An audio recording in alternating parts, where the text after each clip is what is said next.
Sholat. Di sholat saat ada i'tidal ngendikan apa? Rabbana lakal hamdu. Ayo dibaca. Mil'us samawati wa mil'ul ardi wa mil'u ma syi'ta min syai'im ba'du. Sama nani secara tradisi pesantren. Rabbana do pangeran kita. Laka iku kaduwe panjenengan alhamdulillah segala puji. Engkau punya segala puji. Mil'us samawati, yang pujian itu memenuhi langit. Tentu langit itu penuh dengan pujian. Semua malaikat bertasbih, bertahmid. Karena malaikat tidak ada yang kerja di pabrik, itu tasbih terus gitu. Nggak ada yang nyari uang, nggak ada yang cari won ya. Apa won ya kalau bahasa? Kalau di sini nggak kiainya aja nyari uang. Terusannya apa? Wamilul ardi, dan pujian itu memenuhi bumi. Korea termasuk bumi Allah apa enggak? Jadi saya sudah menduga suatu saat Korea itu ya penuh dengan pujian. Dan ini betul. Siapa yang ngira kalau di bumi Korea ada yang hafal lagu Sakduna itu? Itu lagu kesayangan guru kita semua, Kiai Haji Maimun Zubair. Gak ada yang ngira. Siapa yang ngira kalau di sini ada ngaji seperti ini? Di Rusia juga sama. Uni Soviet itu negara ateis. Tapi lama-lama pecah karena glasnost itu dan perestorika itu. Kemudian menjadi pecahan-pecahan negara muslim. Ada Uzbekistan, Tajikistan, Ceknya, semuanya menjadi negara apa? Muslim. Karena dari awal lakal hamdu mil'us samawati wa mil'ul ardi. Dan pujian itu pasti memenuhi langit, juga memenuhi bumi. Kalau Anda baca itu di Indonesia mungkin wajar, di Indonesia banyak acara-acara seperti ini. Tapi kalau di Korea ternyata benar. Dan Anda ini kalian semua termasuk pembuktian benarnya wa mil'ul ardi. Keren kan teman? Oh keren sekali, bukan sekedar keren, keren sekali. Makanya saya jarang diundang pengajian mau, tapi dia undang di Korea mau. Tapi saya ada niat datang undangan, memang saya ingin datang. Jadi ya karena itu, ini bentuk penghormatan saya. Bentuk penghormatan saya bahwa pada akhirnya benar-benar lakal hamdu mil'us samawati wa mil'ul ardi. Jadi Anda tidak perlu pesimis, dulu Indonesia juga seperti itu. Banyak Buddha, Hindu, semacam ateisme. Kemudian berkatnya para ulama sekarang jadi negara yang mayoritas Muslim. Korea, barokahnya orang-orang kedonyan seperti ini banyak Islam itu. Enggak apa-apa. Karena sebagian agama Islam, sebagian sejarah ditulis di bawah pedagang-pedagang Gujarat. Kira-kira orang Gujarat ke Indonesia dulu yang namanya pedagang cari apa? Uang. Tapi namanya orang Islam, hatinya tetap adanya tauhid. Nyari uang ya tetap sambil dakwah. Kalau yang ke Korea langsung kiai mungkin tidak seramai ini Islam. Karena kalau kiai datang langsung dicurigai jadi misionaris. Jadi ribet malah. Tapi kalau sampean nggak ada yang curiga. Namanya pekerja, pekerja saja nyari uang. Dan itu memang fakta. Cuma kadang ya sadar terus ya bagus lah seperti itu. Nggak apa-apa. Maksud saya ini saya memberi support, memberi tasjek bahwa Allah itu luar biasa. Jadi kalau ingin menyebarkan agamanya macam-macam. Kadang kiai tidak bisa mengislamkan orang, itu anak-anak mahasiswa pacaran, itu banyak yang pacarnya itu masuk Islam. Tapi sampean jangan bilang pacaran halal, ya tidak pernah halal. Tapi Allah kalau menghendaki memberi hidayah itu jalannya macam-macam. Ada yang lewat kerja, coba yang bayangkan ada tahlilan di Korea itu semua kiai tidak pernah bayangkan. Tapi setelah banyak pekerja di sini, kemudian mereka insaf atau sedang insaf, tidak tahu ini. Sampai kapan insafnya juga tidak tahu. Tapi yang jelas ini hebat. Ini apa? Hebat. Tahu-tahu ya seperti ini. Makanya iman saja Rabbana lakal hamdu mil'us samawati wa mil'ul ardi.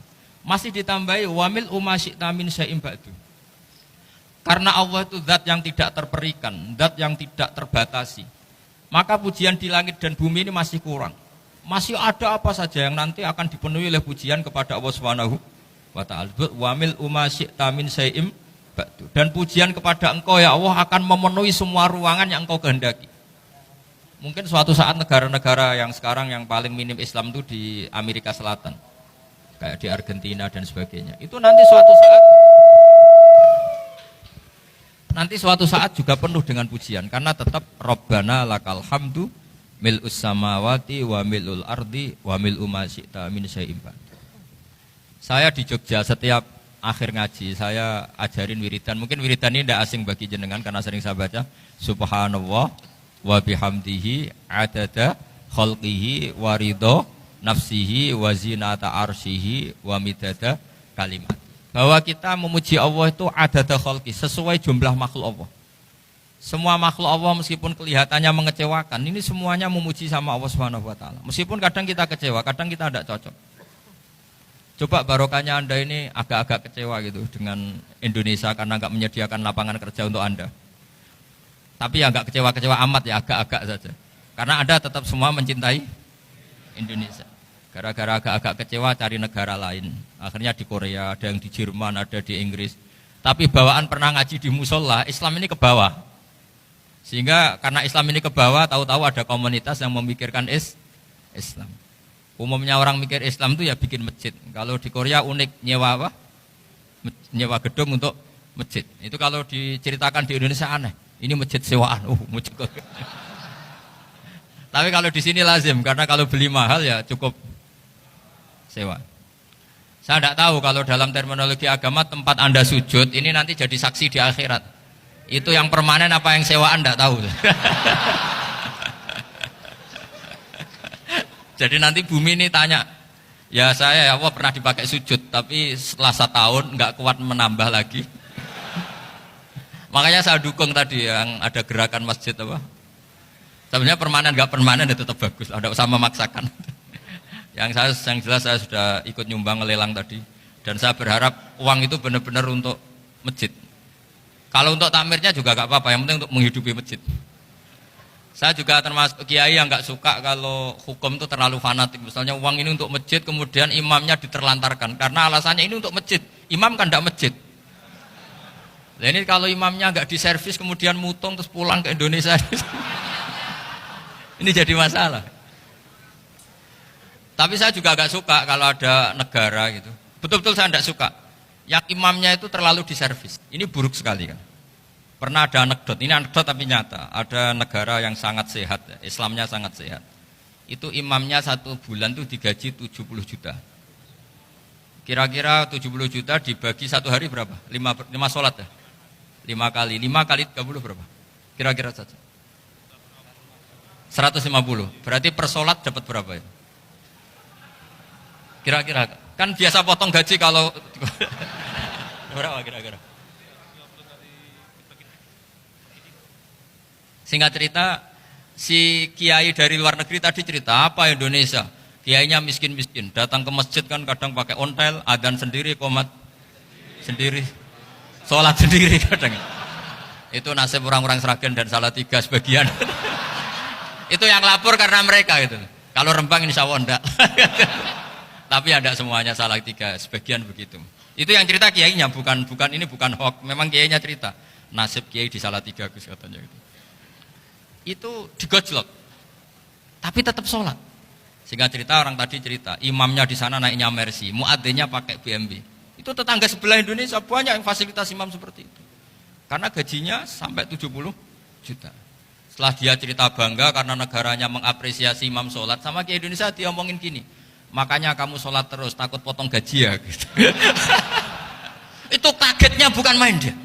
Dikira itu satu sifat kelebihan negaranya, ternyata buruk sekali karena imam sholat karena takut potongan gaji. Akhirnya Kiai Indonesia bangga, alhamdulillah kita sholat tanpa gaji dan tetap sholat. Keren mana yang digaji sama Anda? Ini yang di atas ini banyak calon imam. Tidak keren mana imam yang digaji sama Anda? Keren yang enggak. Tapi kalau pertanyaannya dibalik, keren mana jamaah yang peduli imamnya sama yang enggak peduli? Jadi jawabannya harus tetap seperti itu. Imamnya keren yang ikhlas, tapi jamaahnya keren yang peduli imamnya. Jelas ini ya fatwa saya ya. Gimana? Imamnya baik yang ikhlas, tapi jamaahnya baik yang peduli nasib. Nah, tapi sekali imam dari awal gak ikhlas itu harus di PHK ya. Itu bahaya bagi agama kalau awalnya sudah ada ikhlas.